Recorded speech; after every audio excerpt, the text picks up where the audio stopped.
Salut à tous et bienvenue dans cette nouvelle vidéo. Aujourd'hui on va encore parler de génétique et aujourd'hui je vais m'attaquer à un mythe qui existe depuis bien longtemps.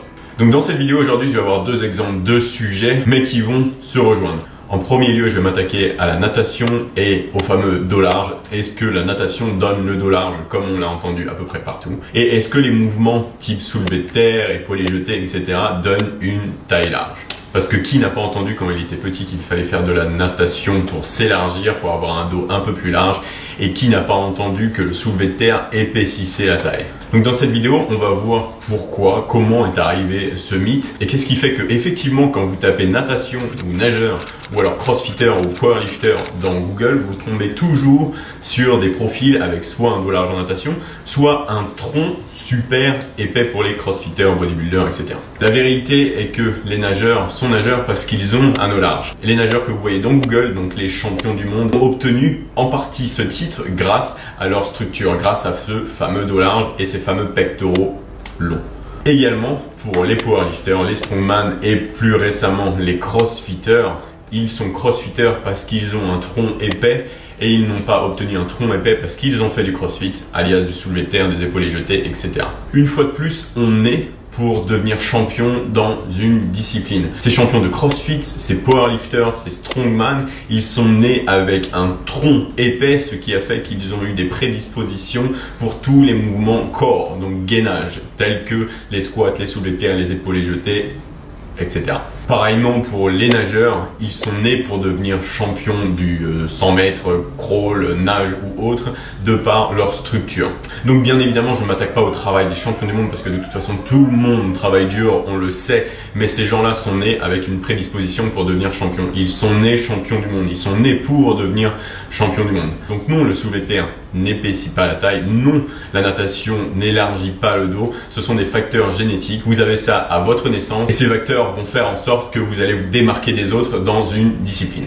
Donc n'ayez pas peur de faire des mouvements soulevés de terre ou autres si vous avez de toute façon une taille fine, et si vous avez une taille large, des hanches bien larges, c'est un facteur génétique, vous ne pouvez pas travailler contre ça. Ce n'est pas le fait de ne pas faire tel ou tel mouvement qui va faire que votre taille va se rétrécir. Vous êtes né ainsi, acceptez la façon dont vous êtes fait et éventuellement dans le cas de la performance, orientez-vous vers les sports pour lesquels vous êtes prédisposé. Vous deviendrez peut-être champion du monde. Il y a également plein d'autres sujets comme ça, plein d'autres exemples à donner. Qu'est-ce qui fait la différence entre tel et tel rugbyman? Qu'est-ce qui fait la différence entre tel et tel footballeur? Si vous avez d'autres exemples, je vous invite bien sûr à les donner dans la section commentaires. Ça peut être intéressant d'entendre le point de vue de tout le monde, les expériences de tout le monde. Pour ma part, j'ai attendu mes 25 ans avant de réaliser pourquoi j'ai été si bon au sport de raquette quand j'étais jeune. À l'époque, je pensais bien sûr que c'était parce que j'en faisais tous les jours. Je pensais bien sûr que c'était mon travail acharné, mes répétitions, mes entraînements qui ont fait que, mais au final, maintenant, je me rends compte que mes grands bras, mes longs bras ont fait que, effectivement, j'avais un avantage comparé à un pratiquant avec des petits bras parce que, effectivement, j'ai moins besoin de me déplacer pour venir toucher la balle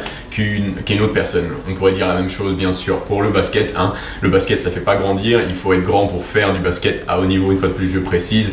Donc, tout ça, une fois de plus, est observable dans tous les sports. Il y a autant de structures et de morphologies différentes que de sports. Et il faut se dire, il faut être réaliste, les champions du monde sont champions du monde parce qu'ils sont nés pour être champions, en plus bien sûr de leur travail acharné. J'espère que cette vidéo vous a plu, c'était super court, mais comme je vous ai dit, effectivement, on pourrait l'étaler sur toute la journée, il y a des exemples dans tous les sens. Ça fait bien sûr longtemps que ça me trotte en tête, vous savez bien que j'aime bien tout ce qui est rapport à la génétique et la performance ou encore le bodybuilding. Donc n'hésitez pas la prochaine fois qu'on vous dit que le soulevé de terre épaissit la taille, vous pouvez leur sortir que non, ce sont des facteurs génétiques et de toute façon si une taille fine est fine, elle restera fine, si une taille est épaisse, elle restera épaisse et que non, la natation n'élargit pas le dos et que c'est un dos large qui fait que le nageur devient un champion.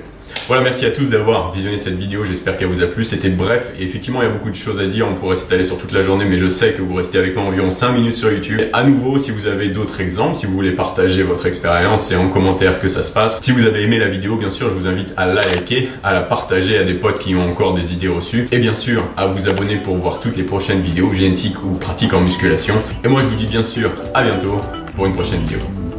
Peace out.